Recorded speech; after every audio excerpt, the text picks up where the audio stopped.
Bonjour à toutes, bonjour à tous. Je suis Aurel du média Planète Actu, www.planetactu.com et de la chaîne YouTube Planète Actu, Auréa, IA, Révélation et Interview. Cette émission s'inscrit dans la thématique Voix libre, interviews et paroles authentiques, un espace d'échange et de dialogue destiné à donner la parole aux voix que l'on entend rarement. Des entretiens menés pour laisser s'exprimer librement des paroles singulières, parfois dérangeantes, souvent méconnues, mais toujours assumées. Aujourd'hui, je vous propose une émission un peu particulière, autour d'un sujet ancien et pourtant brûlant d'actualité.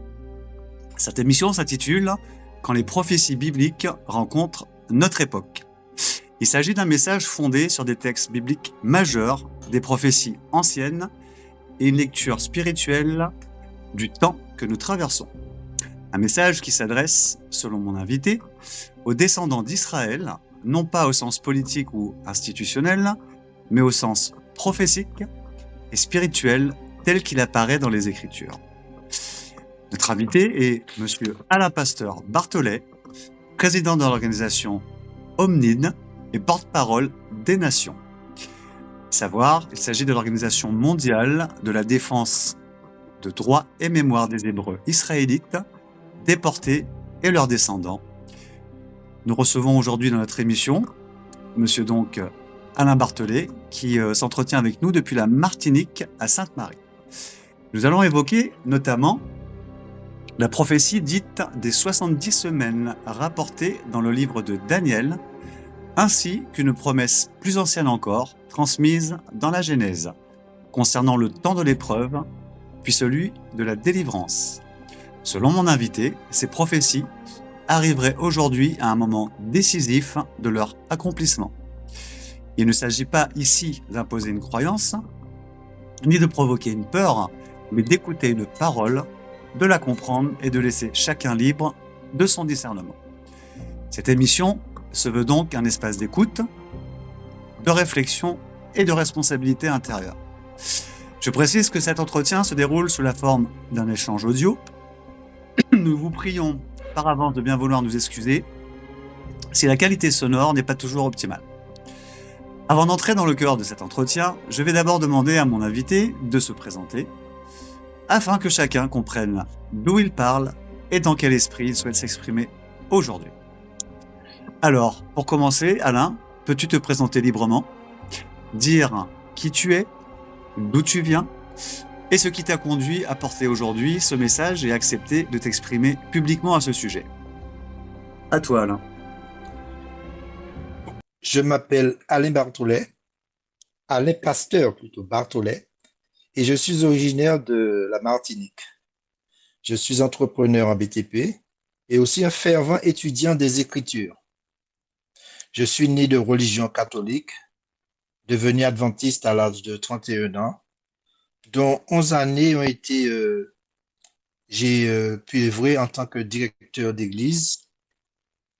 Et aujourd'hui, je suis défenseur de l'identité des Hébreux israélites et de ses descendants d'esclaves déportés du continent africain. Je suis donc le président de l'organisation Omnid, Martinique, et nous luttons pour le droit à notre identité, pour la réparation des dommages engendrés par la colonisation et l'esclavagisation de notre peuple, les Bantous israélites, appelés israélites. Voilà, alors si aujourd'hui j'ai trouvé le courage de pouvoir dire et même dénoncer certaines choses, c'est parce qu'un jour je me suis posé la question de savoir en quel temps nous étions.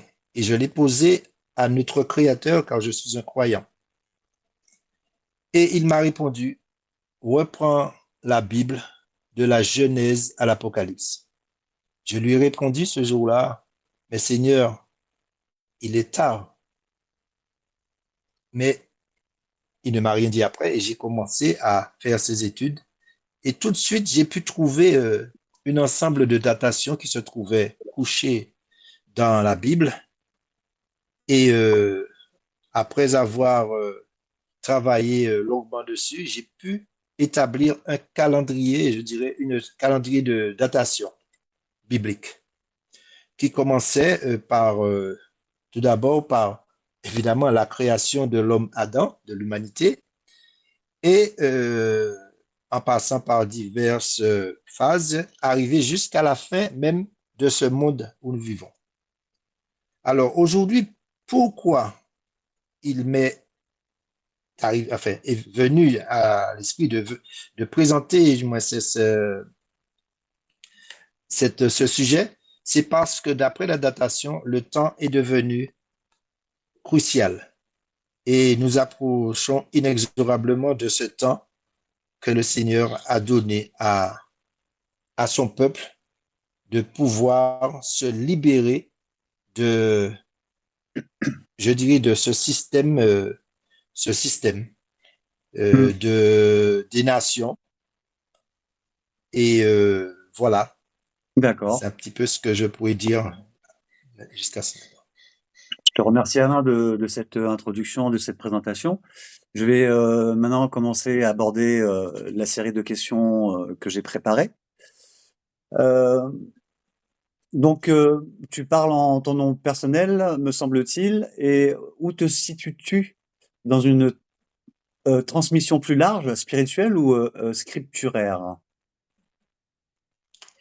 Je dirais, je parle non seulement à mon nom personnel, puisque je ne suis, je ne suis pas, comment dire, je ne fais partie d'aucun groupe spirituel, ni, voilà, aucun groupe religieux. Et donc, ce que je dis, il est spirituel et aussi scripturaire. Parce que, bon, j'utilise essentiellement les Écritures. Je dis les Écritures parce que la Bible en elle-même comporte d'autres livres qui ne sont pas mentionnés sur le canon qui est dit canon biblique. Voilà. Alors, j'ai une question qui est la suivante. Pourquoi est-il, selon toi, urgent de prendre la parole maintenant et pas à un autre moment de l'histoire? Mais comme je l'ai dit précédemment, le temps est arrivé. Et le temps, et je dirais qu'il est même très court. Si c'est pour avertir, j'étais dans l'obligation de le faire maintenant parce que le temps qui nous est imparti pour l'accomplissement de cette prophétie, elle est très courte. D'accord. Donc du coup, à qui s'adresse exactement ton message lorsque tu parles des descendants d'Israël, Alain?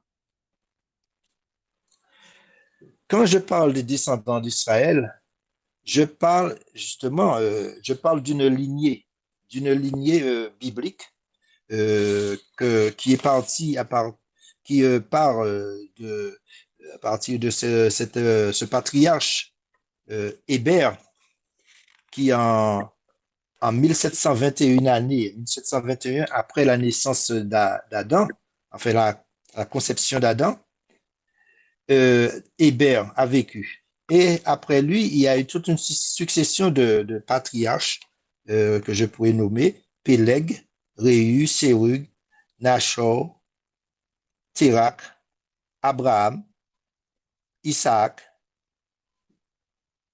Jacob et Jacob et Esaü, évidemment, ils sont frères jumeaux. Mais nous allons prendre mais une racine, je dirais, ou une racine sémitique est partie à partir de Sem, évidemment, de Sem, un fils de Noé. Hmm. Un des fils, des trois fils de Noé. Le premier, je dirais l'aîné, Oui. il s'appelle Sem. Et à partir de lui, on avait toute cette descendance jusqu'à arriver à Jacob et notamment David, David et ainsi que Jacob qu'on appelait Israël du moins. Israël, c'est un nom. Notre nom vient du nom d'un homme et non du nom d'une ville quelconque qui s'appellerait Israël. Donc nous sommes issus d'un peuple. enfants d'Israël. Très bien. Et oui. Et effectivement, que ressens-tu intérieurement face à cette responsabilité de parole? Un appel, un devoir, une mission ou bien un avertissement? Eh bien, ce serait déjà un appel, parce que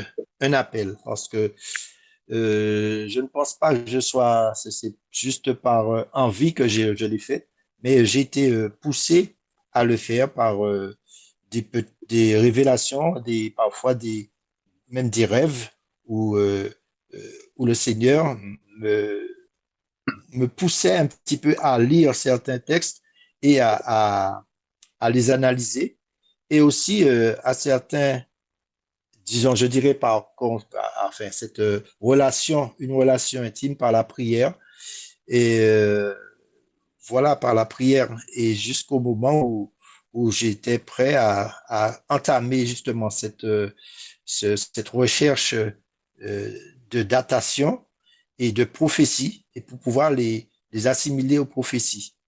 Et je disais tout à l'heure que lorsque j'ai commencé justement dès la Genèse à chercher ces dates, je me suis rendu compte que certaines dates euh, correspondaient à des choses déjà passées. Je prends par exemple, je pourrais parler de la naissance du Messie, son onction, tout cela, et cette date était déjà inscrite, donc on pouvait à partir de cela trouver la bonne date pour pouvoir continuer le reste de la datation jusqu'à la fin.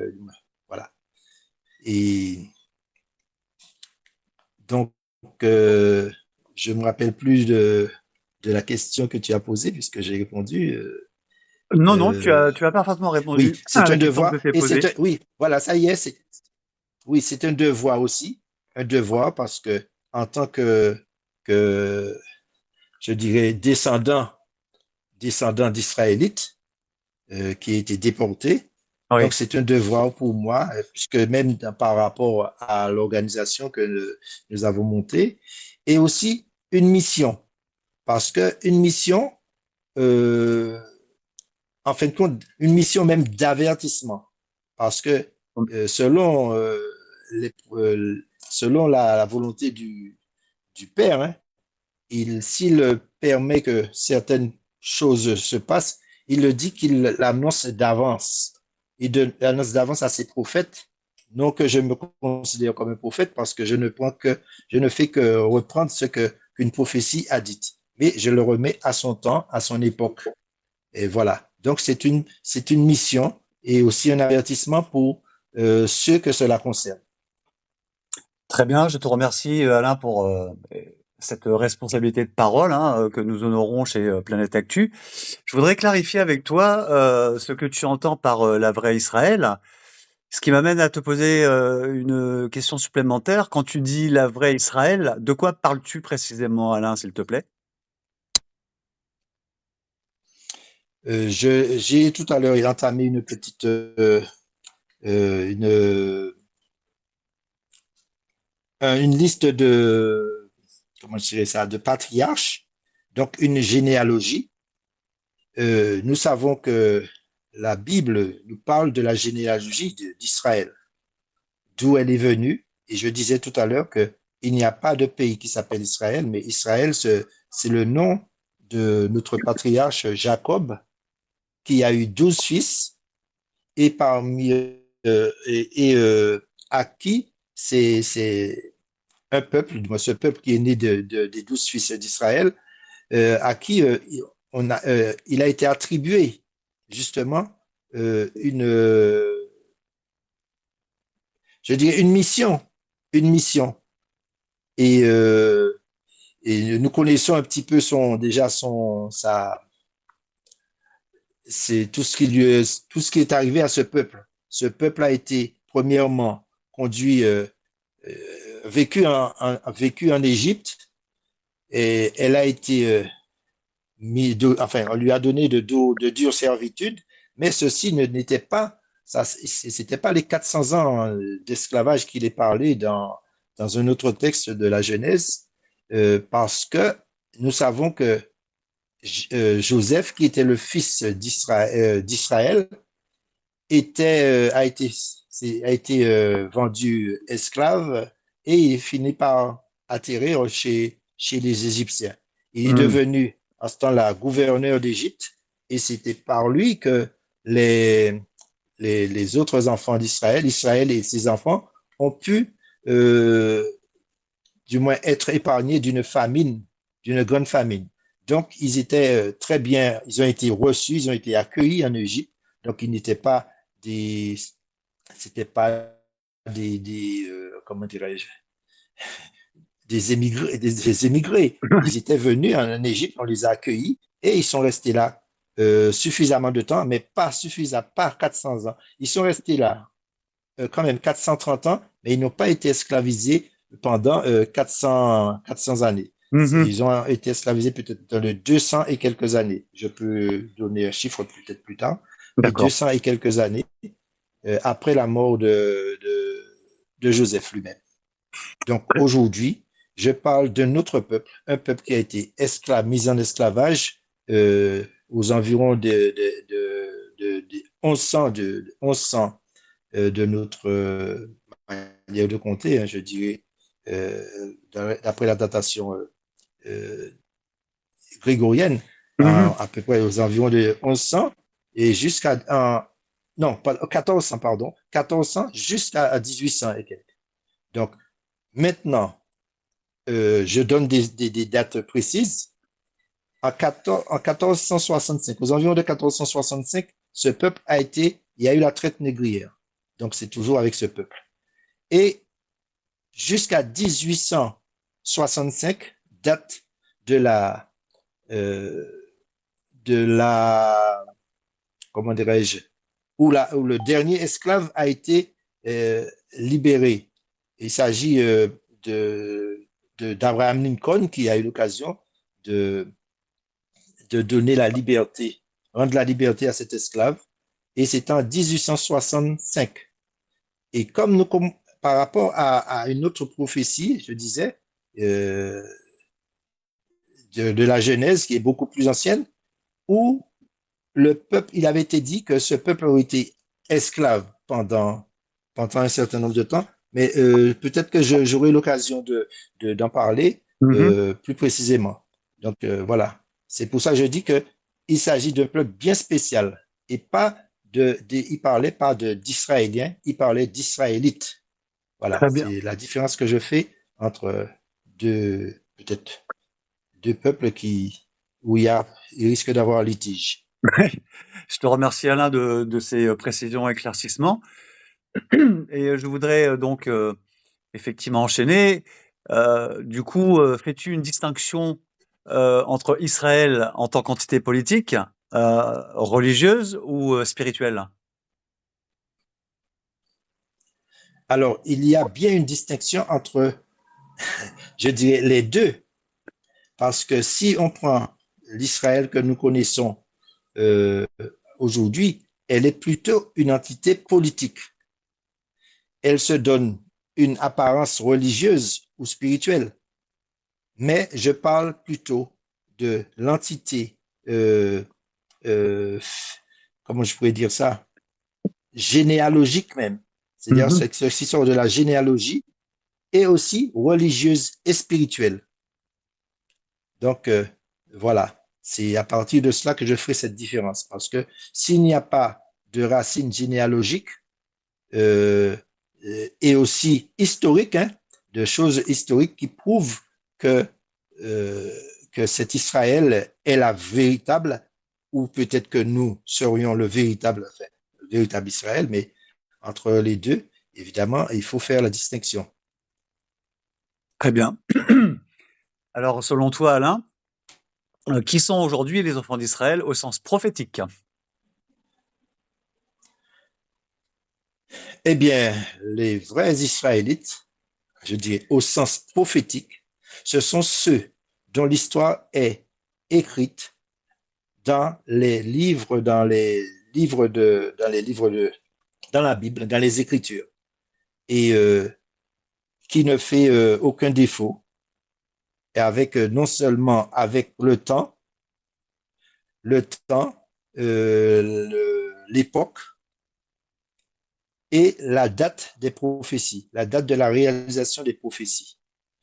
Donc, je parle de nous, Hébreux israélites, qui sommes ceux-là, ceux qui ont été dispersés dans les îles de la Caraïbe, aux Amériques et pratiquement dans le monde, hein, puisque la traite négrière, ça a sévi dans le monde entier. Dans le monde Donc, entier. c'est de ceux-là que je parle et non d'un autre. Très bien, Alain, je te remercie.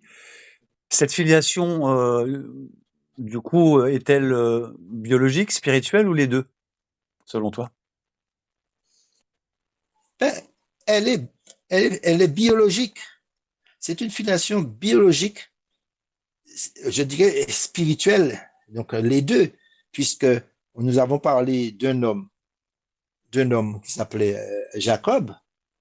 Et Jacob, son nom est devenu Israël de manière spirituelle. C'est-à-dire Israël, il porte un nom qui est spirituel, qui est cette affiliation, elle est liée même à son créateur.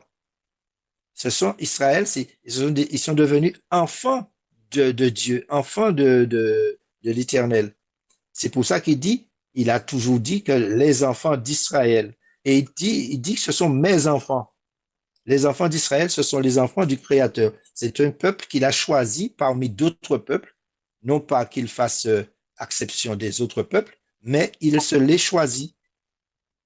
Il se les choisit. Donc, je dis autant, en tant que, enfin, au sens biologique et spirituel, les deux, nous le sommes. Merci beaucoup, Alain. Alors, ça m'amène à la question suivante, hein, qui la complète. Pourquoi est-il donc important de clarifier cette notion, alors qu'elle est souvent source de confusion ou de tension, justement?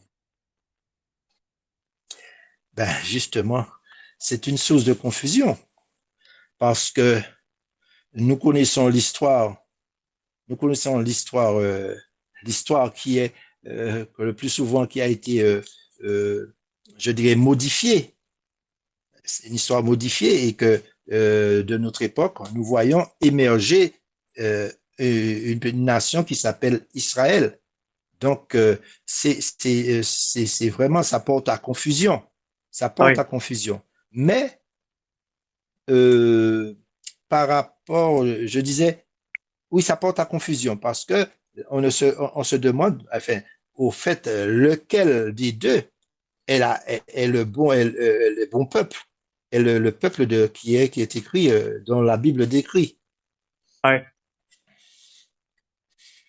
ouais. Alors, nous allons avancer progressivement. J'aimerais bien aborder les fondements bibliques des prophéties qui ont été évoquées, ce qui m'amène à la question suivante. Donc, tu t'appuies notamment sur la prophétie des 70 semaines qui ont été évoquées en début d'émission, de l'interview, dans le livre de Daniel. Est-ce que tu peux en rappeler brièvement le sens pour ceux qui ne la connaissent pas, Alain, s'il te plaît? Alors, je vais la lire. Oui. Alors, dans le chapitre de Daniel 9 au verset 24, et je vais lire un petit peu plus loin aussi pour compléter cela, il est dit, 70 semaines ont été fixées sur ton peuple et sur ta ville sainte, pour faire cesser les transgressions et mettre fin au péché, pour expier l'iniquité et amener la justice éternelle, pour sceller la vision et le prophète, et pour oindre le Saint des Saints. Après, au verset 26, il est dit, après 62 semaines, le Messie sera retranché. Il aura, il n'aura pas de successeur. Le peuple d'un chef qui viendra détruira la ville et le sanctuaire, et sa fin arrivera comme par une inondation. Il est arrêté que les dévastations dureront jusqu'au terme de la guerre. Il fera une solide alliance avec plusieurs pour une semaine, et au milieu de la semaine, il fera cesser le sacrifice et l'offrande.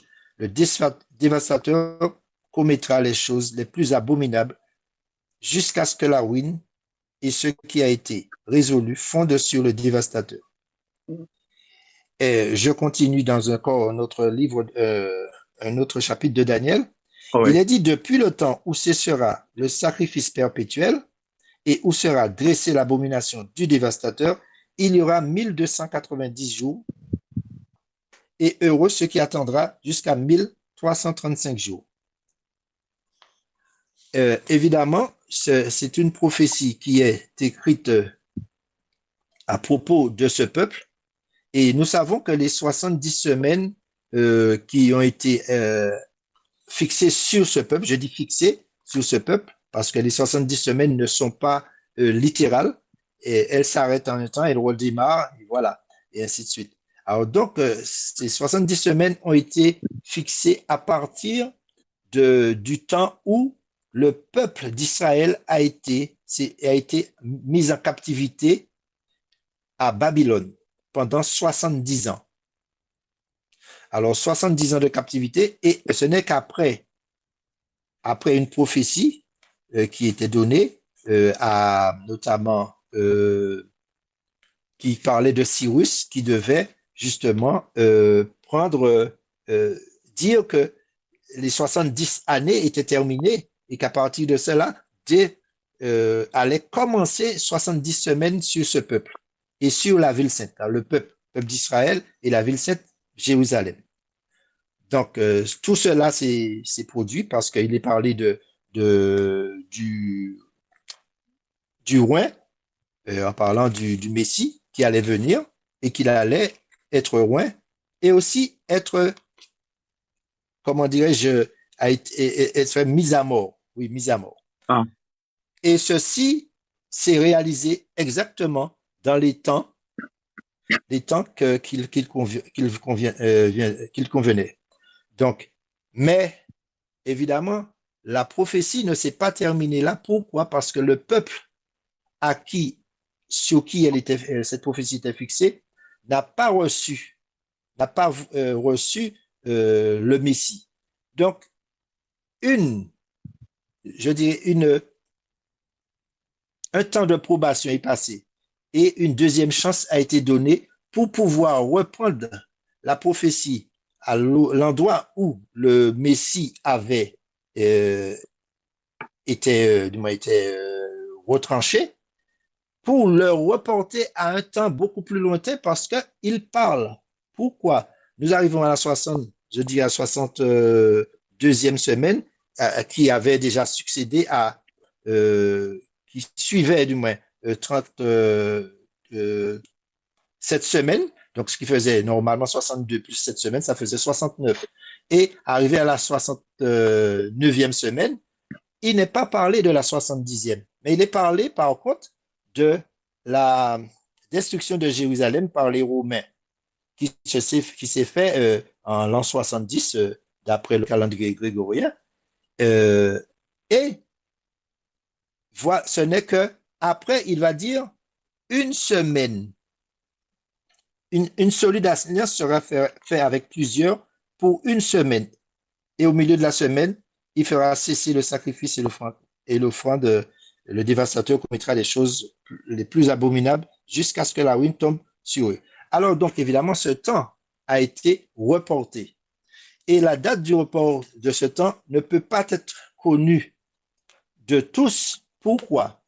Parce qu'il s'agit aussi d'une révélation, une relation personnelle que le Seigneur m'a faite. En 2018, qui est exactement l'an 6019, a commencé la prophétie, la dernière semaine de la prophétie des 70 semaines, donc la 70e semaine. Et cette semaine, une semaine prophétique qui dit, en prenant un an égale un jour pour un an, donc ça fait une dernière semaine de 7 ans, de 6026 ou 2018 jusqu'à 2025 ou 6026, parce que les dates ne correspondent pas, parce qu'il y a eu toujours cette recherche de saboter les dates pour ne pas comprendre la prophétie. Alors, Et je ne sais pas si s'il faudrait maintenant le dire, mais j'attends quand même quelques questions avant. Oui, je pense que c'est important pour éclairer nos lecteurs. Est-ce que tu peux resituer dans le calendrier, enfin selon toi, à quoi correspond l'année 2026 selon tes recherches? Voilà. Selon les recherches que j'ai faites depuis la Genèse arrivée jusqu'à l'Apocalypse, 2026 correspond à 6000, 2020, 2026. Alors, je ne veux dire 2025 parce que 2025 parce que les calendriers ne se correspondent pas. Ah oui, Lorsque l'année 2025 s'est terminée, la celle de 2026, 6026 n'était pas terminée. Elle va se terminer le 17 février 2026. Alors, 6026 se terminera le 17 février 6026. Alors, cette date, comment on peut la comprendre? C'est-à-dire que nous savons, d'après toujours la datation que le Seigneur m'a permis d'effectuer, en l'an 3801 années, il a été ajouté par, par ceux qui ont voulu changer la datation, il a été ajouté 200 ans. 200 ans, alors qu'il faisait 4001. Plutôt, je dirais, les 200 qu'ont ajouté ceux qui ont voulu changer la datation correspondaient à l'an 3801 plus 200 ans, qui faisait 4001 années. Donc, l'année zéro du calendrier grégorien. Et pour pouvoir, et à partir de cette date, nous pouvons compter 1, 2, 3, 4, 5, 6, 7 jusqu'à 2025 ou 26. On va trouver une somme de dates. Mais 2026, 2025 qui représente 6026, qui se terminera très bientôt, j'ai dit en février. Et voilà donc cette manière de calculer. Alors, si on vient à prendre une autre manière dont les Israéliens, du moins les Juifs, on calcule, c'est que eux qui ne croient pas à la messianité du Christ, je dis, ils ont enlevé 40 années de la vraie date. Alors, vous verrez que si vous prenez 6026 et vous enlevez 4001 années maintenant dedans, puisque nous savons que nous étions déjà quand même à,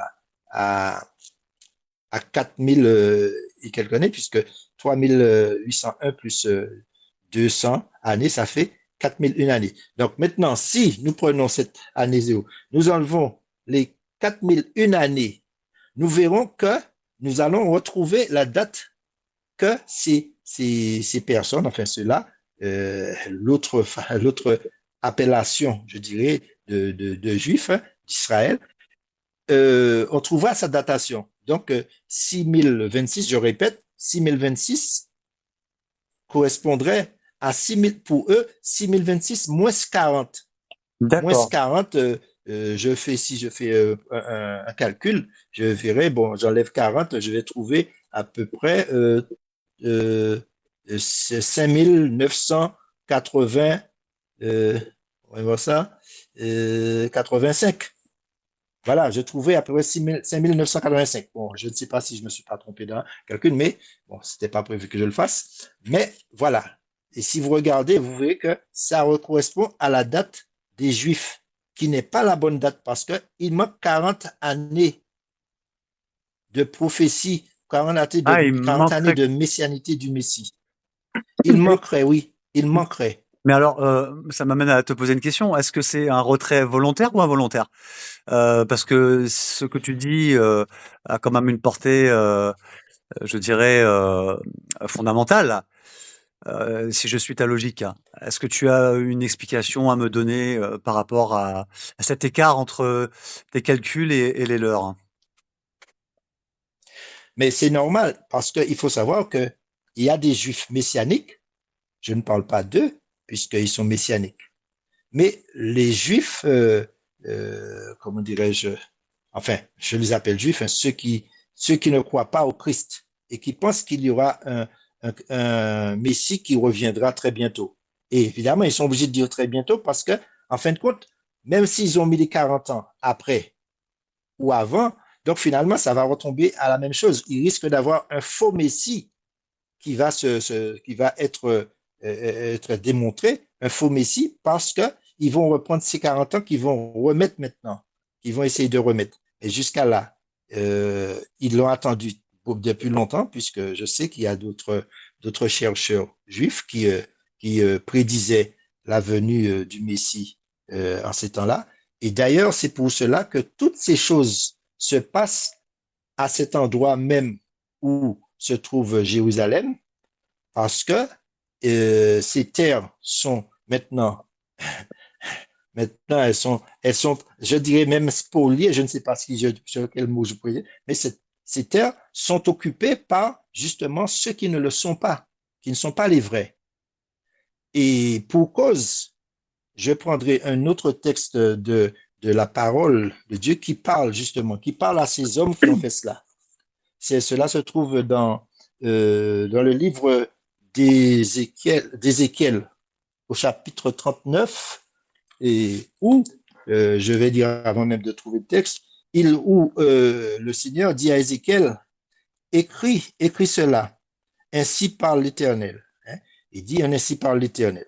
Il dit, ce sont tes frères, à qui ceux qui habitent Jérusalem disent, restez loin de l'Éternel, le pays nous a été donné en héritage. Moi, je le dis de texte, alors je n'ai pas trouvé le texte, je ne l'ai pas encore trouvé. Donc, il dit que restez loin de l'Éternel, le pays nous a été en héritage. Alors, le Seigneur dit, tu leur diras, fils de l'homme, si je les garde encore quelques années en asile dans les pays où ils ont été déportés, sachez que c'est là où vous êtes qu'ils iront. Ce n'est pas moi qui ai dit cela. Et ce n'est pas moi qui l'ai dit. Je cherchais le verset véritablement pour pouvoir attester et ne pas dire n'importe quoi. Voilà. Si tu le Voilà. retrouves Oui, un peu plus loin dans l'émission, tu pourras. voilà. Alors, j'avais prévu. Voilà, si je le retrouve, voilà. Ouais, je te remercie Alain. J'avais prévu des questions dans cette thématique des fondements bibliques et prophéties évoqués. Je crois que tu as quand même largement répondu. Alors effectivement, tu évoquais Mais aussi. excuse-moi, Oui, je pourrais aussi quand même parler d'une autre prophétie oui. qui dit la même chose, enfin qui ramène à la même date. Ah oui, nous Il t'écoutons. s'agit il s'agit de Genèse au chapitre 12, chapitre 12, versets 13 à 16. Voilà ce qu'il est dit. Genèse chapitre 15, pardon. Oui. Au verset 12 au verset 13 à 16. 13 à 16. Et l'Éternel dit à Abraham, sache que tes descendants seront étrangers dans un pays qui ne sera point à eux, et ils y seront asservis, et on les opprimera pendant 400 ans. Mais je jugerai la nation à laquelle ils seront asservis, et ils seront ensuite avec de grandes richesses. Toi, tu iras en paix vers tes pères, tu seras enterré après une heureuse vieillesse. À la 4e génération, c'est-à-dire après les 400 ans, ils reviendront ici, car l'iniquité des Amoréens n'est pas encore à son comble. Et si je fais une correspondance avec ce que nous vivons aujourd'hui, c'est-à-dire nous savons, comme je l'ai dit tout à l'heure, j'ai commencé à dire qu'en 1465 a commencé la traite négrière et ça s'est terminé aux environs de 1865. Et si nous ajoutons 4 générations de 40 années, qui fait 160 années, à 1865, nous allons trouver 2025. Mais sachant que 2025 n'est pas dans le contexte d'un calendrier biblique, donc ça fera 6026 à la date que nous parlons aujourd'hui, qui se terminera le 17 février de l'an 2026. Donc, vous pouvez prendre vos calculatrices et chercher, vous verrez que cette correspondance, elle est évidente. Et non seulement évidente pour cette partie de Genèse, mais aussi pour les 70 semaines. Très, très intéressant. Voilà. Très intéressant. Alors, effectivement, euh, est-ce que tu penses que ces textes ont été mal compris, occultés ou volontairement détournés au fil des siècles, notamment ceux dont tu faisais référence? Bon, c'est-à-dire que je ne peux pas dire que les textes ont été mal compris, pas mal compris, mais occultés. Occultés volontairement au fil des siècles. C'est-à-dire que non seulement, euh, oui, en fin de compte, oui, je parle de l'occultation de ces textes parce qu'il fallait que justement l'autre Israël, je dirais le faux, parce que la Bible dit les faux juifs. Moi, c'est pas moi qui le dis. La Bible même dit, répond, il dit, parle des faux juifs. Ces faux juifs ont bien fait ils ont pris les textes bibliques, les vrais, pour pouvoir se l'approprier. Parce qu'ils ne pouvaient pas changer un texte. On ne peut pas changer un texte de la Bible comme ça. Mais par contre, on peut détourner le peuple de son origine, de son identité. Et nous savons que le peuple d'Israël a été un peuple qui a été depuis longtemps, depuis que les Syriens, enfin les Babyloniens, tout ça, ont pu euh, combattre ces peuples-là. Et il a fallu parfois qu'ils sortent de leur, euh, de leur terre pour pouvoir habiter loin, pour pouvoir s'écarter de tout. Et c'est ça qui a fait qu'en quelque sorte, il y a eu cette dispersion. La dispersion ne s'est pas faite d'un seul coup. Ça s'est fait même à la sortie, je dirais, à la sortie de Babylone, même pendant, il y en a ceux qui sont partis. À la sortie de Babylone, il y en a qui sont partis. Et il y a beaucoup qui étaient déjà déportés de leur terre et on a remplacé par d'autres habitants. Mais ils ont repris, ces gens-là ont repris les mêmes traditions pour pouvoir se focaliser dans, avec les vrais, je dirais, pour se, oui, c'est ça, bien se focaliser, puisqu'en fin de compte, il devait absolument, pour pouvoir avoir les choses, il fallait que tout ce qu'il fasse soit aussi semblable à ce qui devait arriver, devait être pour les Israélites. Donc, ils ne pouvaient pas changer aussi, mais parfois, ils ont occulté et ils ont chassé jusqu'à faire perdre l'identité. Évidemment, ils ont été déportés, donc ils sont plus dans leur pays.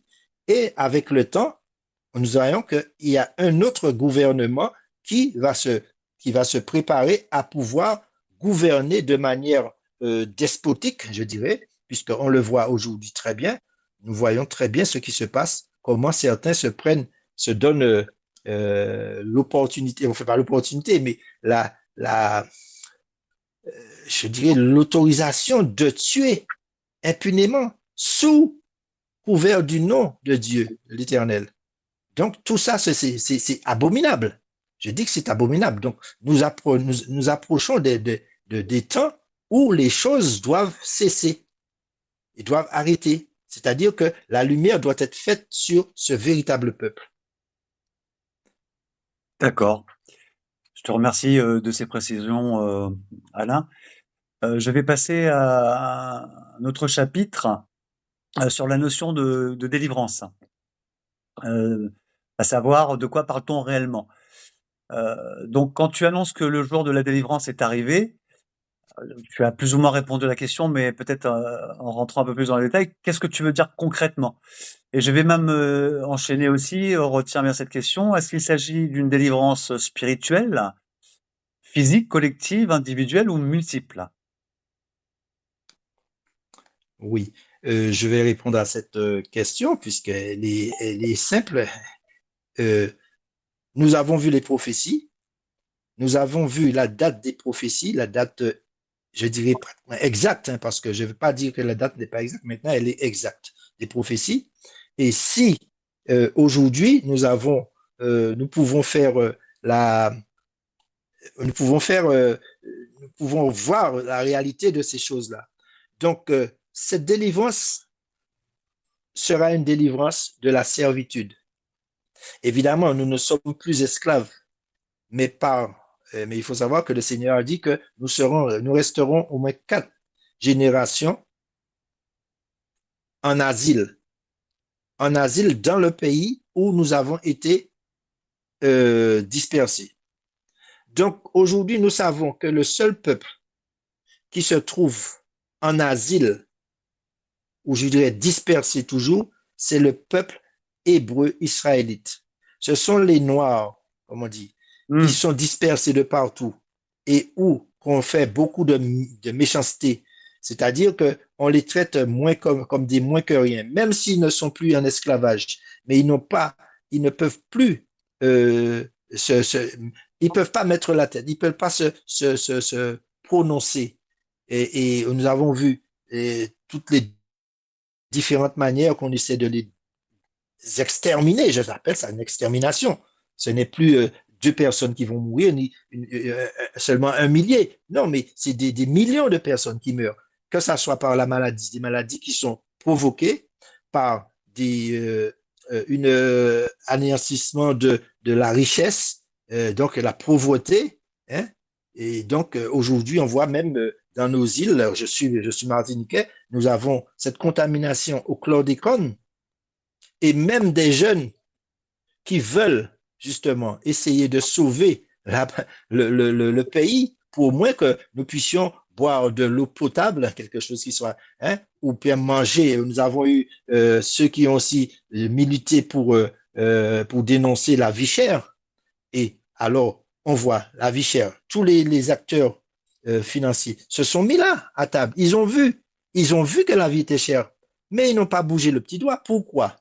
Parce que cette vie chère, c'est eux-mêmes, ça faisait partie de leur programme de déstabilisation, d'anéantissement.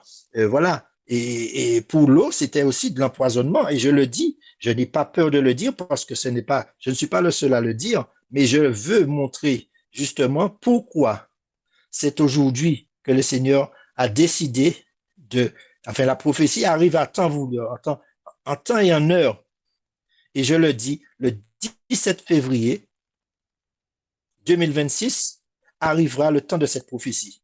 Je ne sais pas sur combien de temps qu'elle durera, mais je sais que à cette prophétie, il est ajouté 30 jours plus 45 jours. Et ce sont des jours que je pourrais dire prophétiques. Je ne peux pas dire des jours ce sera aussi des jours années, comme des jours années. Donc ça peut être 30 ans, 35 ans, 30 ans plus 45 ans qui arrivera à la fin de ce monde. Mais ce sont des jours que nous allons compter de manière littérale. 30 jours, qui veut dire 30 jours après la date, et 45 jours.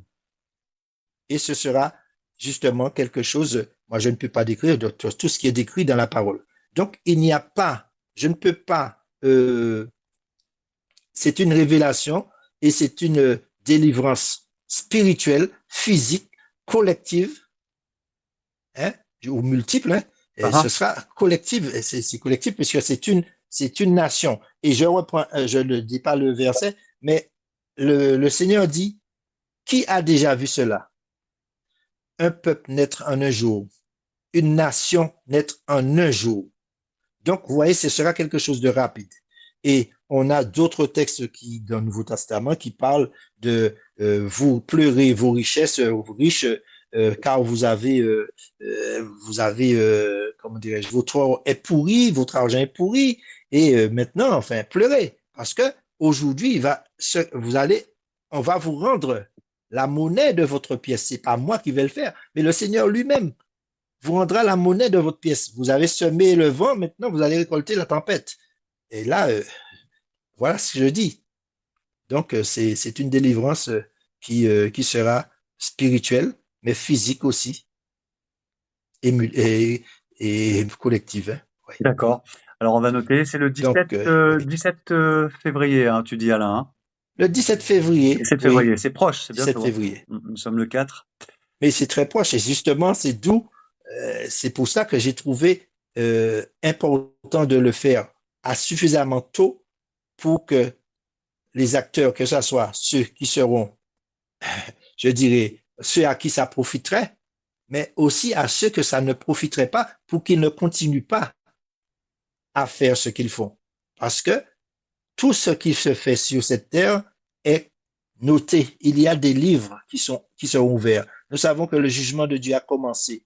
Il a commencé en 2000, je dis en l'an 19, hein, c'était la date pratiquement du Covid. Eh bien, il a commencé. Et ce jour, enfin, il fallait faire 1260 jours plus 1260 jours pour faire la semaine. Donc, le jugement a commencé depuis là et il continuera. D'accord. On va aller à la question qui clôt ce chapitre. Qui, selon toi, est appelé à se réveiller en priorité face à ce moment prophétique? Et je rajouterai, peut-on refuser ou ignorer cette délivrance? Et si oui, avec quelles conséquences? Alors, à qui cela peut bien, j'ai dit tout à l'heure, hein, euh, réveiller. Il faut que nous qui avons été les descendants d'esclaves, hein, des descendants d'Israël esclavisés, ceci est pour nous, euh, je dirais, de pouvoir nous réveiller, de ne pas continuer à s'entretuer parce qu'il y a plusieurs, par rapport à diverses, je dirais, manières de comprendre, je dirais comprendre ou peut-être voir le déroulement des choses. Et il y a plusieurs types de personnes qui se sont, Excuse-moi, qui se sont, c'est les aléas du direct. des groupes qui se sont montés. Oui, Alain, excuse-moi, c'est les aléas du Alors, direct. Alain, c'est sur les aléas du direct. oui. J'ai voilà, désactivé la sonnerie de mon téléphone. Quelqu'un essayait de me joindre. Donc tu peux reprendre. Désolé. Hein. Alors voilà. Ah oui, voilà. À qui, du moins, tu peux reprendre la question parce qu'en fin de Oui, compte, donc je, je te disais que selon toi, c'est pas possible. C'est vraiment, je suis désolé, chers auditeurs et auditrices, ça n'était pas prévu. C'est la première fois que je fais une interview en parole et voix libre. Et la prochaine fois, je prendrai quelques précautions. Donc, je vais voir si je peux couper là. Non, c'est bon. Voilà. Reprendre.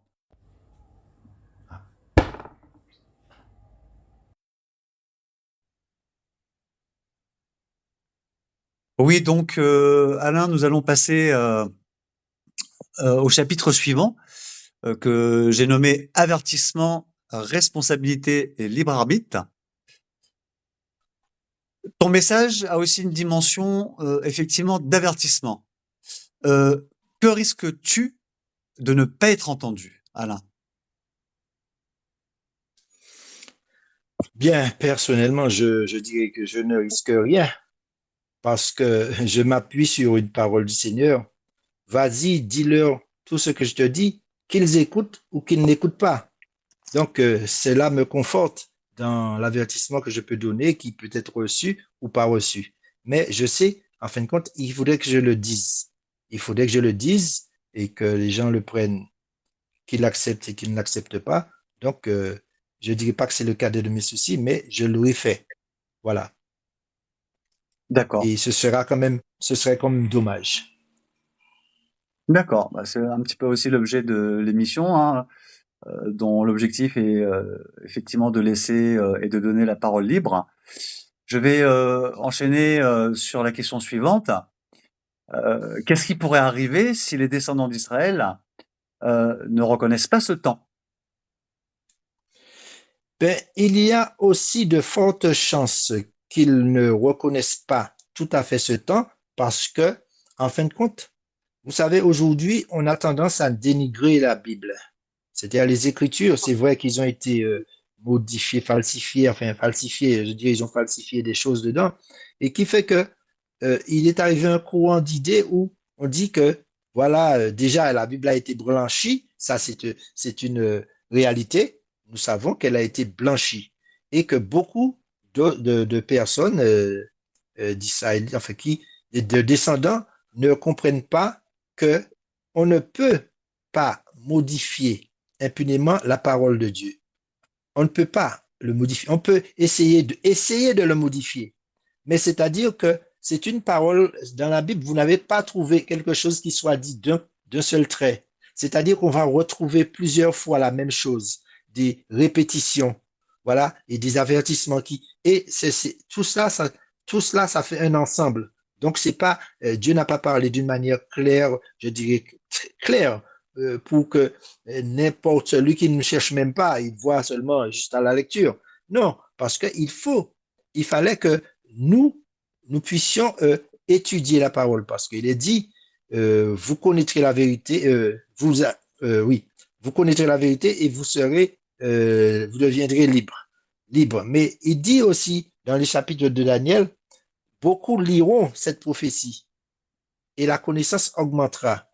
Donc, on comprend très bien que cette connaissance n'était pas encore donnée puisque j'ai même parlé d'une révélation que le Seigneur m'a donnée, de savoir que 2018 était le commencement de la dernière semaine prophétique.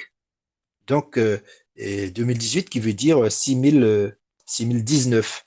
Alors donc, on comprend très bien que si les descendants ne reconnaissent pas, il y a de fortes chances qu'ils ne reconnaissent pas parce que ils n'ont pas certainement assez étudié, ils ne se sont pas focalisés, ils ont été détournés de l'enseignement de la prophétie et parce que il y a plein d'autres livres qui sont venus après et que cela fait, il y a pas mal de groupes qui se sont qui ont émergé, mais tout ceci, le Seigneur en fera, il prendra compte de tout cela, c'est-à-dire que il prendra que ceux qui ont, il ramènera, c'est-à-dire qu'il dit qu'il ramènera tous, que ce soit les bons, que ce soit les mauvais, parce que ce n'est pas une fin du monde. Ce n'est pas une fin du monde, c'est seulement le Seigneur qui vient extraire son peuple des nations pour pouvoir le remettre, comment dirais-je, lui raviver l'esprit, raviver l'esprit, parce que c'est un peuple qui a été enseigné pendant 40 ans dans le désert d'Égypte. Alors donc, il y a quelque chose, il y a des arts de l'esprit qui sont en nous. Et ceci, nous allons retrouver quand le peuple sera réuni, parce il le dit dans sa parole qu'il fera en sorte que tous reviennent. Et c'est arrivé qu'il rentrera comment dire, il va entrer enfin, il va pas punir, mais oui, il va châtier son peuple en rentrant. C'est comme D'accord. un parent qui dit à son enfant, bon ben, rentre à la maison, je viens pour te punir. Ça, on le connaît très bien. C'est une chose qui se fait dans notre manière de concevoir. C'est comme ça que nous agissons. Alors, Voilà. justement, allons plus loin. Est-ce que c'est un avertissement de peur ou bien un avertissement de lucidité? C'est important. En fin de, oui, en fin de compte, de peur pour qui? Ce serait plutôt de peur pour les nations, parce que ils savent très bien, ils savent très bien ce qu'ils ont fait. C'est-à-dire que les acteurs, je dirais, de cette comédie se connaissent bien. Donc, je n'ai rien à dire. Donc, je n'ai rien à dire de savoir comment ils se sentent. Est-ce que averti ou peut-être, je ne sais pas, averti de peur ou de lucidité. Mais nous savons très bien que pour les Bantous israélites, ce ne sera pas de peur, mais ce sera un jour de, de joie. Et je voudrais dire une chose, c'est une chose quand même assez étonnante, hein.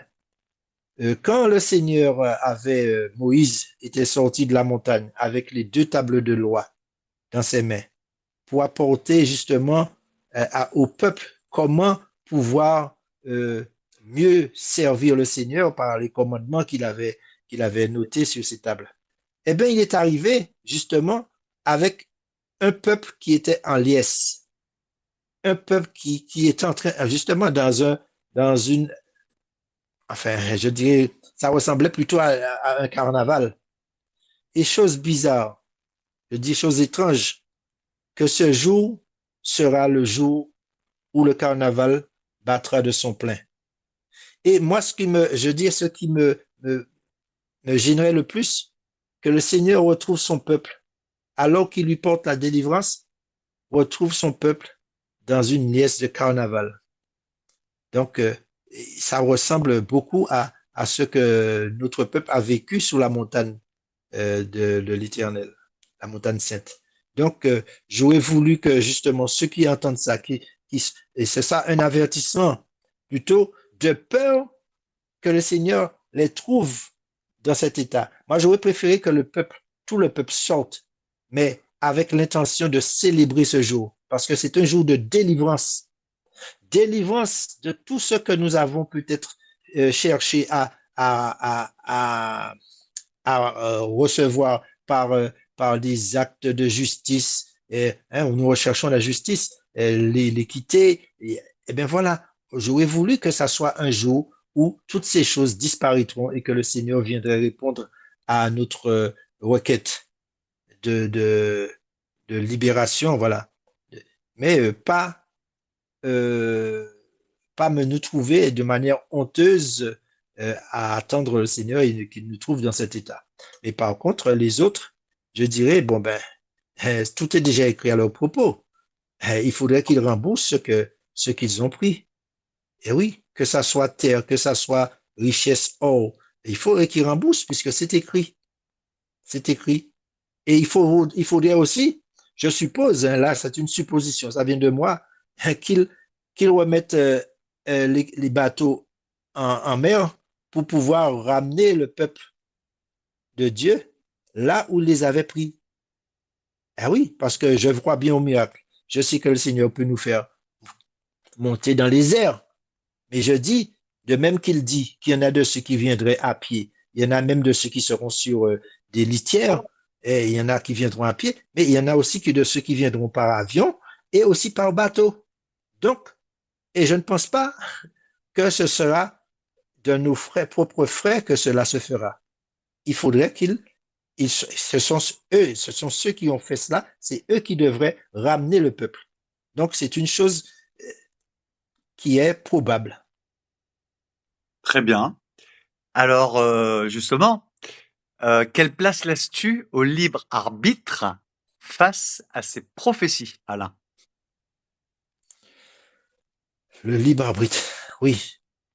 En fin de compte, je pense que chacun prendra, j'invite déjà chacun à reprendre les Écritures, la Bible, dans les chapitres que j'ai énoncés. Par exemple, je parle de la Genèse, je parle de Daniel et d'Ézéchiel, et que eux, justement, chacun puisse librement, comme il le pense, se conformer à la prophétie ou peut-être la révoquer. Donc, chacun est libre de faire un petit peu ce qu'il veut de cela. Parce qu'en en fin de compte, Dieu n'a jamais forcé quiconque à faire sa volonté, mais il faut savoir que l'humanité est en train de se former. L'humanité n'a pas fini d'être formée.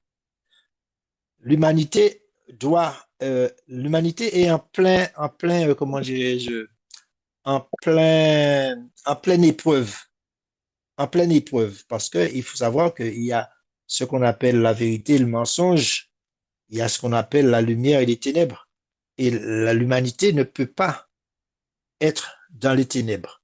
Donc, il faut que les ténèbres soient dispersées et que la lumière revienne.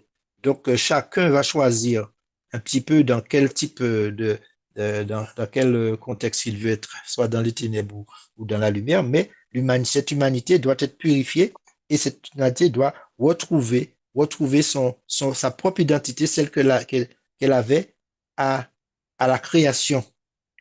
Parce qu'il faut savoir que le monde a 6000 années, 6000 années pour sa rédemption.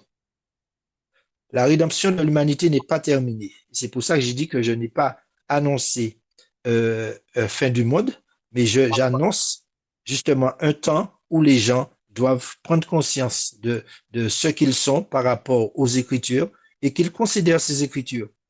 Ces Écritures. Euh, alors, donc, je ne sais pas, bon, mais j'avais même envie de dire, euh, de prononcer une parole qui est écrite dans les Écritures, où le Seigneur dit une chose euh, bien, où il dit une chose, il dit craignez Dieu, donnez-lui gloire, car l'heure de son jugement est venue. Donc, aujourd'hui, nous avons à craindre le Seigneur, à craindre le Seigneur, pas peur de la parole, mais à craindre, à faire sa volonté, à vouloir faire sa volonté et aussi, euh, voilà, et permettre que l'humanité puisse être approuvée de Dieu. Parce que si cette humanité n'est pas approuvée de Dieu, ben en fin de compte, comme on verrait peut-être dans d'autres, par exemple, je prendrai un exemple, les grands animaux qui ont existé, ils n'existent plus. Pourquoi? Parce qu'ils ne correspondaient pas à, à une certaine, à la manière de voir de Dieu, la conception de ses œuvres. Imaginez-vous que vous voyez des animaux qui sont gigantesques et une petite humanité avec des gens, nous serons là comme je ne sais pas moi, des sauterelles à côté d'eux. Et ils pourraient, enfin, ça n'irait pas du tout. C'est-à-dire que l'humanité, c'est pour ça que ce cinquième jour a été, je dirais, le cinquième jour a été validé par Dieu, validé et, je dirais, est très bon. Ce jour, le cinquième jour, était très, très bon. Mais il faut que le sixième jour soit aussi très bon, parce que l'œuvre de Dieu n'est pas finie. Elle n'a pas fini son accomplissement. Je dirais, l'humanité est en train de se former, de se forger et d'être éprouvée pour être véritablement ce qu'elle doit être. Alors, Voilà. justement, est-ce que tu pourrais rappeler à nos auditeurs et auditrices, cette notion, temporelle des jours, ramenée à justement, à tes recherches? La notion des jours. Ah oui, oui, tout à fait. Alors, je disais, bon, les jours que j'ai, la datation que je viens de, de, de, de présenter, et d'ailleurs aussi présenter les temps de la prophétie qui s'attachent à cette datation, parce que je disais que tout est écrit dans la Bible. Nous savons que Adam, même lorsqu'on va lire, on disait le premier fils d'Adam, même, enfin Caïn, je dirais, le premier fils d'Adam a péché, il a tué son frère à 101 années de la vie d'Adam. Et 29 années plus tard, Adam a eu un autre enfant qui s'appelait Seth. Et à partir de Seth, arrivé à Abraham, serons arrivés à la mort d'Abraham, nous serons à l'an 2121, 121 années. On va ajouter à cela le temps, justement, c'est ce temps de David, à la déportation, oui, c'est bien ça, d'Abraham à David, qui est de 5560 années, plus de David à la déportation, 560 années encore, et de la déportation à Christ, 560 années. Et nous arrivons à la date de 3801 années. à qui nous allons ajouter, justement, euh, évidemment, il y a des dates après. Alors, évidemment, nous sommes passés par les 2 ans d'occulte, 2 ans qui ont été occultés, et c'est d'ailleurs pendant ces 2 ans, ces années-là, que il y a cette renaissance, je dirais, qu'on a effacé, on a voulu effacer l'identité de nos parents pour pouvoir remplacer par un autre. Alors donc, le temps ne s'achève pas, mais à la partir de la date même de la mort et de la résurrection du Christ, nous ajoutons une prophétie qui s'appelle la prophétie des 2300 soirs et matins, qui veut dire 2300 années, et où le Christ allait intercéder pour l'humanité durant 2300 ans. Alors, 6101 années plus 2300 années, ça nous donne 6001 années. 6001 années qui est le jour de la fin de l'expiation, enfin, c'est-à-dire la fin de toute chose où l'humanité devrait rendre compte à l'Éternel. Et ça, c'est un petit peu la trame de manière, la trame prophétique, c'est cela. Donc, et nous avons une date qui nous permet une prophétie, justement. Euh, je dirais une parole, hein, où le Seigneur donne une date. Et c'est à partir de cette date qu'il fallait, comment dirais-je, euh, recaler toutes les autres dates. Alors, il a donné à Ézéchiel, il disait à Ézéchiel, voilà, Ézéchiel 24, où il disait, écris cette date. Il lui dit à Ézéchiel, écris cette date ce jour même. Hein, je prends le texte, c'est dommage, voilà. OK. Ézéchiel 24, je le lis. Il dit, la 9e année, le 10e jour du 10e mois, la parole de l'Éternel me fut adressée. Ézéchiel 24, verset 1.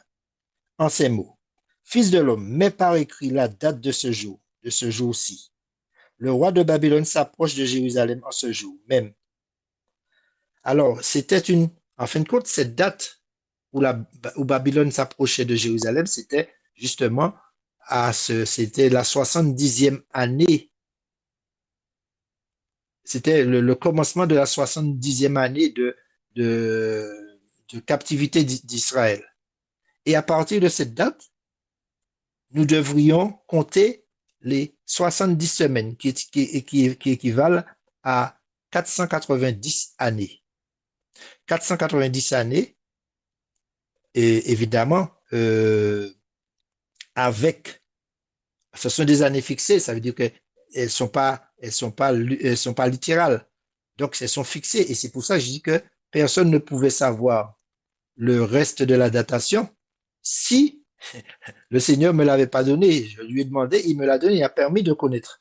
Parce que ce sont des rêves que j'ai eus avant Oui, oui. et que j'ai pu.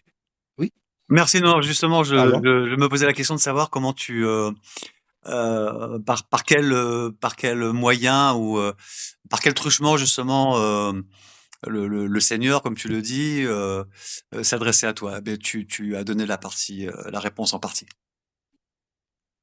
Oui, enfin, c'est vrai que, vous savez, avant même que je pose cette question au Seigneur que j'ai dit tout au début, j'ai fait un rêve. Ce rêve, mais dans ce rêve, il n'y avait que le chiffre 4 qui, qui ressortait à tout. Dans, chaque fois, c'était 4 4. Et je me suis dit, mais pas possible. Comment je peux faire un rêve et que c'est le chiffre 4 qui vienne à tous les coups? Et c'est lorsque j'ai demandé au Seigneur de savoir la datation et lorsque j'avais commencé à étudier, je ne savais pas où commencer puisque nous étions déjà quand même, les 2018 était déjà passé, on était en 2021. Alors 2021, lorsque je suis parti de 2021, et je me suis dit combien je vais mettre avant 2021, parce que je sais que la prophétie a débuté avant 2021. Alors que j'allais mettre 3 ans, j'en ai mis 4. Et finalement, les 4 tombaient à 2018. 2018, et je reprends 2018, première année, jusqu'à 2025, la 7e année. Et c'était effectivement cela. Et lorsque j'ai fait tout j'ai fait toutes ces concordances. Bibliquement parlant, c'était la date de la fin était la même et la date des prophéties se trouvait la même. Alors, les mêmes, donc moi, que c'est là, je me suis dit, j'ai fait la preuve de moins par, je ne sais pas, par trois, par quatre, par tout ce que je pouvais, et tout correspondait parfaitement. Donc aujourd'hui, je le dis, je crois en ce que je viens de dire. Je ne suis pas Dieu. Je n'ai fait que suivre diligemment ce que la Bible dit et ce que le Seigneur m'a révélé. Donc je pense que c'est écrit que au dernier temps, vos fils et vos filles prophétiseront, ils auront des songes. Et je pense que j'ai été parmi ceux que le Seigneur a donné des songes et des révélations pour permettre à nous autres, à l'humanité, de mieux le servir. Voilà. Je te remercie de ce témoignage, Alain. Nous allons passer au chapitre suivant. Euh, Cela concerne la résonance, justement, avec le monde actuel. Alors effectivement, est-ce que tu vois des signes concrets, historiques, géopolitiques ou spirituels qui confirment ta lecture? Mais bien sûr. Et je sais pas, je suis peut-être moins, même le plus aveugle pour les signes, parce que je me suis plutôt attardé aux signes prophétiques. Mais quand j'entends les gens parler, des signes concrets, on les voit. Bon, j'avais annoncé dans une vidéo qui est sur YouTube d'ailleurs, l'arrivée de cette dernière année et qui s'est avéré exact puisque j'avais annoncé des signes dans le ciel où les astres seraient alignés. Il y avait eu des éclipses, il y a eu des lunes rouges, des lunes, comment oui, des lunes de sang, et tout cela a marqué le début de cette dernière année.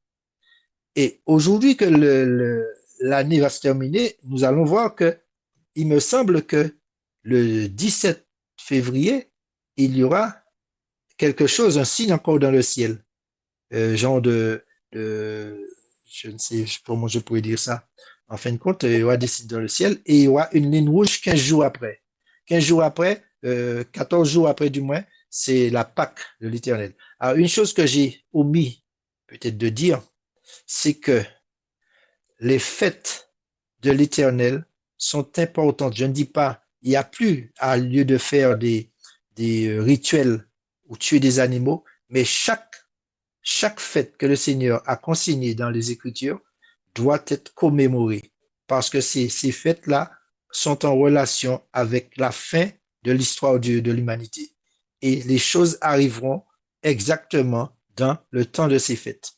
Donc, ce sont des signes, déjà, de signes que l'on voit extérieurement et historiquement, si on regarde bien, comment je pourrais dire?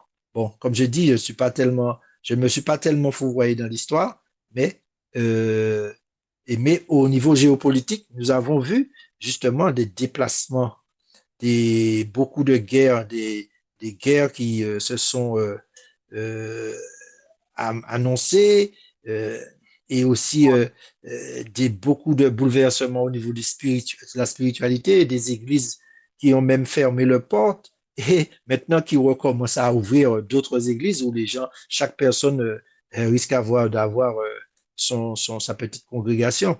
Donc tout ça, ce sont on voit des guerres, des bruits de guerre. Donc tout ça, ce sont des choses et nous voyons aussi comment au niveau politique, comment les gouvernements sont, je dirais, tout bouge, hein, en fin de compte. Il y a un tumulte dans le monde. Hein, des hommes politiques qui veulent se faire passer pour les maîtres du monde. Et donc, et maintenant, ça amène un monde hyper armé et on ne se gêne pas à déclarer la guerre à un pays, à tuer, à faire des choses. Donc, et la moralité a pris un grand coup. La moralité a pris un grand coup. Des choses qu'on ne pensait pas. Et ça me fait penser un petit peu à C'est-à-dire, cette ville, ces deux villes que le Seigneur a détruites, Sodome et Gomorrhe, mais aujourd'hui, Sodome pourrait demander des comptes à Dieu. Ben oui, parce qu'en fin de compte, le monde est devenu pire que Sodome et de Gomorrhe. Donc on comprend très bien que des choses qui sont dites, qui ont été dites, et que des choses qu'on a vues, ben ça se confirme, ça se confirme. Et alors, concernant les crises actuelles, les guerres, l'effondrement moral, les confusions identitaires, sont-elles selon toi liées à cette phase prophétique? Et Tout à fait. oui, vas-y Oui. Alain. Non, tout à fait, puisque cette question-là, je ne pourrais pas la répondre toute seule, puisque tout le monde le voit. Je ne suis pas le seul. Et on voit bien toutes ces choses qui arrivent, des guerres à droite, des endroits où on ne pensait même pas que la guerre arriverait. Bon, ben, j'entends, de chez moi, je peux savoir qu'il y a des bruits de guerre, puisqu'il y a des bateaux qui vont stationner parce que tout le monde essaie de mettre leur, leur, comment dirais-je, leur arsenal, placer leur arsenal de manière stratégique à droite et à gauche, puisque on le sait très bien, et des guerres à droite et des effondrements, tout ce qu'il faut, tout cette confusion identitaire. Et voilà, aujourd'hui, elle vient. Elle revient puisque je suis en train de leur remettre sur le plateau cette confusion identitaire et qui est très importante aux yeux de l'Éternel. Alors, je vais passer à la question suivante, toujours dans la thématique de la résonance avec le monde actuel. Ce message, ton message, tes messages concernent-ils uniquement Israël ou bien touchent-ils l'humanité entière, Alain? Quand tu dis Israël, c'est-à-dire de quel Israël tu voudrais parler, est-ce que c'est de l'Israël que je suis en train de proclamer ou de l'autre? Non, non, Je parle, celle que tu proclames, celle que tu as introduit dans ouais, la définition en introduction de l'émission, justement. ok. Non, le message ne concerne pas Israël, du moins, ne peut pas concerner Israël uniquement, ou je dirais, le fait que Israël soit concerné et fait que le monde aussi sera touché par le monde, hein, l'humanité sera touchée, l'humanité tout entière sera touchée. Pourquoi? Parce que Israël est dispersé dans les quatre coins du monde. Donc, si on parle d'Israël, on est en train de bouleverser le monde en entier. Parce que Israël étant dispersé de partout, hein, vous aurez des Israélites qui parlent allemand, qui parlent français, qui parlent comment dirais-je, euh, toutes sortes de langues, chinois, tout. Donc, tout sera bouleversé. L'humanité entière est touchée à cause de ce peuple. Eh oui, parce que le peuple de Dieu est répandu, mais c'est un grand peuple, c'est une nation. Et d'ailleurs, le Seigneur le dit, Israël restera toujours une nation devant lui. Dans Jérémie 31, vous avez trouvé ça. Il dit, tant que le ciel et la terre subsisteront, Israël demeurera toujours une nation devant lui. Si aujourd'hui, on nous dit, je ne parle pas d'État d'Israël, je parle de l'Israël de Dieu. L'Israël de Dieu qui a été humilié, qui a été rejeté, dispersé, et on n'en fait même pas cas. Eh bien, aujourd'hui, je le rappelle, le Seigneur dit que c'est une nation, et je crois que c'est la plus grande nation de l'humanité. Donc, on comprend très bien que ce n'est pas quelque chose qui va toucher seulement, qui ne touche pas à l'humanité. Voilà. Bien sûr. Et du coup, quel regard, pardon, portes-tu sur ceux qui ridiculisent ou disqualifient toute lecture prophétique, Alain?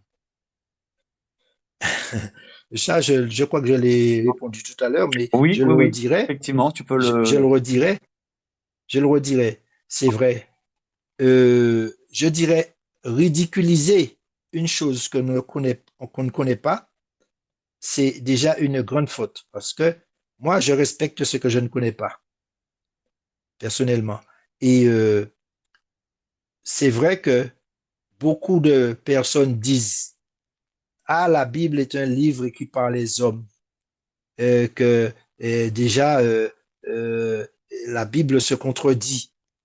Et heureusement, je ne sais pas, il y a pas, je crois que c'est aujourd'hui même que j'ai lu justement quelque chose que un homme que nous connaissons très bien, Elon Musk, qui a mis justement la parole au regard de l'IA, puisque nous savons que l'IA aussi, c'est un outil où nous pouvons parfois récolter toutes les choses qui ont été discutées, qui ont été voilà, par les hommes, qui ont été dites par les hommes, trouvées, tout ça.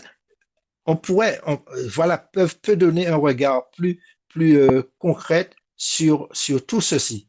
Et il disait que, en effet, que cette Bible, justement, on ne peut pas justement dire que c'est un livre faux, mais que ce livre est, est, est un livre extraordinaire et que cela, tout ce que l'on pourrait apprendre ne peut que sortir de cela. Même la science, du moins les choses qu'elle révèle, c'est incroyable. Enfin, c'est incroyable, on ne peut pas comprendre. Eh bien, donc, moi je dis, aujourd'hui, les prophéties, celui qui a mis les prophéties a voulu avertir des hommes et les hommes de toute espèce pour qu'ils puissent justement, pour que cette humanité puisse être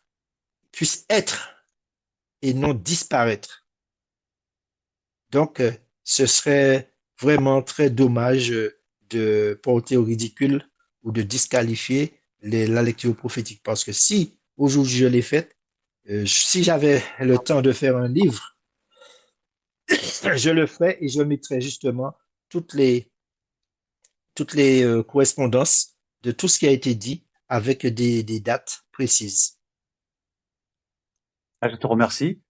Nous espérons et souhaitons que ce livre pourra aboutir justement pour permettre à nos auditeurs, auditrices et au peuple bantou et également ceux dont tu souhaites que la parole soit entendue puissent s'y référer prochainement. Je vais passer au message final, à la dernière partie et au chapitre de cette émission que j'ai intitulé Message final et appel intérieur. La question est la suivante. Si tu devais t'adresser directement aux descendants d'Israël qui t'écoutent, qu'est-ce que tu leur dirais aujourd'hui? Eh bien, je le dirais justement de prendre en considération les paroles prophétiques, notamment de prendre en considération ce que je dis, parce que je ne le dis pas de moi-même, et de respecter justement, respecter leur Dieu, le Dieu d'Israël, car nous savons que nous sommes leur peuple et qu'aujourd'hui, il se révèle à nous d'une manière dont on se souviendra. Et justement, la sortie d'Égypte, comme il est dit, sera pâlie par cette sortie, cette délivrance des nations qui se fera pour nous. Alors, je vais enchaîner sur la question suivante. Euh, du coup, que leur conseillerais-tu de faire intérieurement, concrètement et ou spirituellement? Je pense qu'aujourd'hui, les gens sont en effervescence et d'ailleurs toute la communauté, je dirais pas une communauté, mais tout le peuple était en effervescence puisque ils ont été conduits à faire ceci, à faire des choses qui n'honorent pas le Seigneur. Et je leur dis justement, à l'écoute de ce qui vient de se faire, ben, qu'ils puissent faire une introspection, Introspection. oui, une introspection, Mhm. demander, prier, se mettre, oui, prier le Seigneur de se révéler à eux pour pouvoir, et puis aussi concrètement, je dirais, oui, c'est de prier de laisser l'esprit les guider sur les choses qui ont été, qui ont été dites. Il faut dire, c'est sur des paroles qui ont traversé les âges et qui sont restées toujours d'actualité. Alors Voilà. juste oui, pardon Alain. Justement, ce message, est-ce qu'il est porteur d'espérance malgré sa gravité? Ah oui, c'est un message d'espérance, mais d'espérance, je dirais grave, parce que aujourd'hui, je le dis à ce jour, le jour où ce sera, eh bien, tous nos pleurs, ceux qui ont toujours milité, qui recherchent la justice, qui recherchent l'équité, qui recherchent tout ce qui, enfin, qui leur apporterait, du moins, la prospérité, eh bien, tout cela arrive, tout ceci arrive. Et moi, je dis que aujourd'hui, on ne peut même, enfin, on ne parlera plus d'espérance parce qu'on aura vu justement.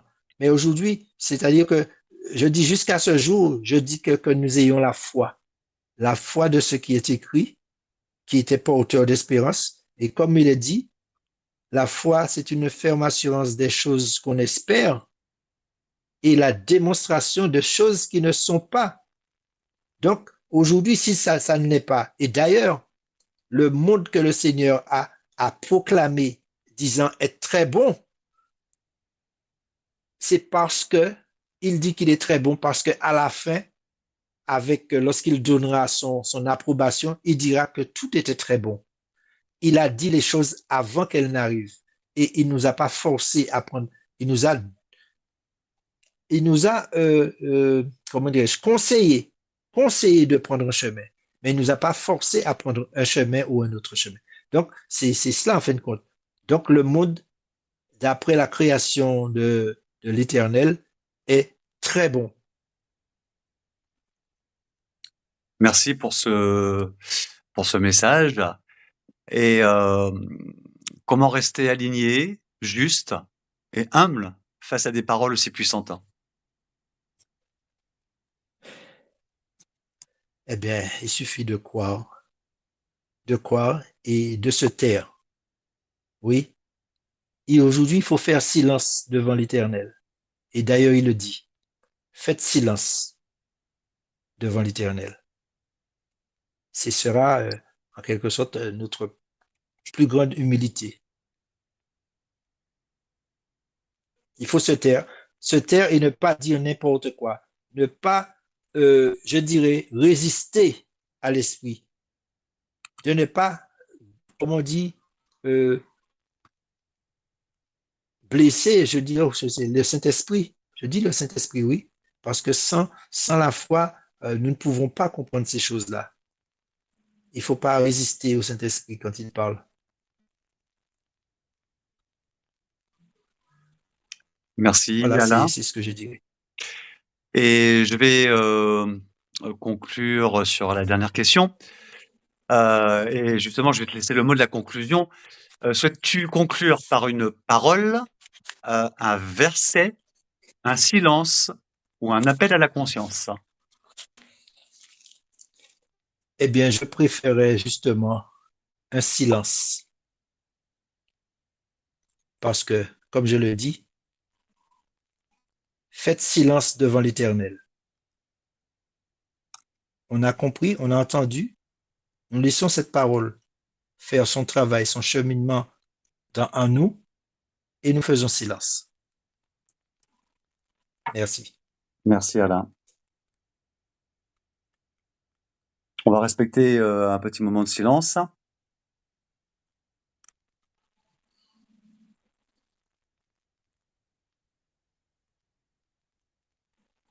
Alors chers, auditeurs, chères auditrices, désolé de ce format long, c'est une première, pour, Auraël de Planète Actu, moi en l'occurrence. Nous arrivons donc, au terme, mais, c'était nécessaire vu le format de l'émission et l'importance du message, que Alain souhaitait, vous adresser. Merci à mon invité pour cette parole. Merci pour le temps accordé et pour la profondeur des éléments partagés au cours de cet échange.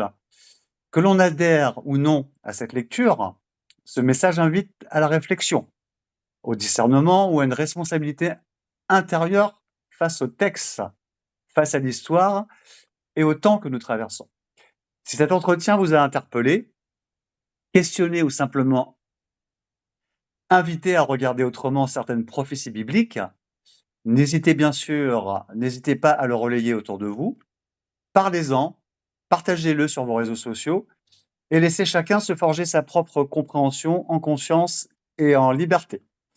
Pour ceux et celles qui souhaitent aller plus loin, approfondir ces thématiques ou mieux comprendre le cadre dans lequel s'inscrit cette démarche, je vous invite également à consulter le site de l'organisation OMID, OMD MHYD. Il s'agit du site des bantous hébreux israélites, dédié à la restauration d'une vérité considérée comme cachée depuis plus de 2025 ans, et dont notre invité, monsieur Alain Pasteur Barthollet, est président pour la Martinique. Le nom du site ainsi que le lien internet sont indiqués dans le descriptif de cette émission. Avant de conclure définitivement cette émission, j'aimerais prendre quelques instants pour vous lire un texte qui figure sur la page d'accueil du site de l'organisation évoquée aujourd'hui dans cette émission. Ce texte résume à lui seul l'esprit, la démarche et la portée du message que nous avons abordé aujourd'hui. Il ne s'agit pas d'un commentaire, il ne s'agit pas d'une interprétation supplémentaire, mais d'une parole écrite assumée qui invite chacun à aller plus loin dans sa propre réflexion. Je vais maintenant vous lire mot pour mot. Chacun est libre de l'entendre, de l'accueillir ou de le questionner selon sa conscience. Je vous fais lecture du texte. L'heure de vérité est arrivée. L'histoire a été falsifiée pour cacher l'identité du véritable peuple choisi par le Créateur. Dispersés parmi les nations, oubliés et effacés, ils ont longtemps été trompés. Mais selon les Écritures, rien de caché ne demeure dans l'ombre éternellement. Luc 8.17. Aujourd'hui, la lumière se lève et les nations commencent à voir la supercherie de ceux qui se présentent élus du Créateur. Ya Congo Nambe. Tu me diras, Alain, si je ne me suis pas trompé sur la prononciation. Le temps de la révélation est arrivé. Le peuple dispersé se réveille à son héritage et les nations voient la supercherie. Ils sauront en ce jour que c'est moi qui parle. Me voici, Ésaïe 52.6. Ce texte marque la fin de cet entretien. Nous remercions chaleureusement Alain pour sa participation et sa parole, et nous l'inviterons avec plaisir à intervenir de nouveau lors de prochaines occasions. Le format Voix libre, interview et parole authentique s'adresse à toutes et tous. Il a vocation à accueillir des interviews parfois insolites, rares ou singulières, portées par des personnes que l'on n'entend que trop peu dans les espaces médiatiques classiques. Chercheurs indépendants, témoins, penseurs libres, artistes, porteurs de mémoire, lanceurs de questions ou simples citoyens, ici, ce qui prime, ce n'est pas le statut, mais la sincérité de la parole et la profondeur du propos. Voix libre est un espace ouvert, destiné à faire émerger des échanges hors format, sans filtre, dans le respect du discernement de chacun. D'autres émissions, d'autres voix et d'autres entretiens viendront prolonger cette démarche au fil des rencontres et des résonances. Les propos exprimés dans le cadre de l'émission Voix libre, interviews et paroles authentiques engagent uniquement la responsabilité de leurs auteurs. Ils sont diffusés dans un esprit d'écoute, de dialogue et de libre expression, sans que le média Planète Actu ni l'intervieweur n'en valide, n'en cautionne ou n'en adopte nécessairement le contenu. Cette émission a pour vocation d'ouvrir des espaces de réflexion et de discernement dans le respect du libre arbitre de chacun. Merci à vous pour votre écoute. Merci pour votre attention et votre discernement. Prenez le temps d'approfondir, prenez le temps de vérifier et de réfléchir par vous-même. À bientôt sur Planète Actu. Merci à vous, auditrices et auditeurs, pour votre écoute attentive. Merci à toi, Alain, et j'espère que nous aurons grand plaisir de te retrouver prochainement. Merci Aurel, Planète Actu. À Je bientôt. suis Oui, heureux. merci, Je c'était un suis heureux plaisir. d'avoir pu dire que vous m'ayez permis de dire tout cela. Je pense que ta parole sera entendue. Je l'espère. À très bientôt, Alain. Allez, au revoir. Au revoir. À très bientôt. À très bientôt.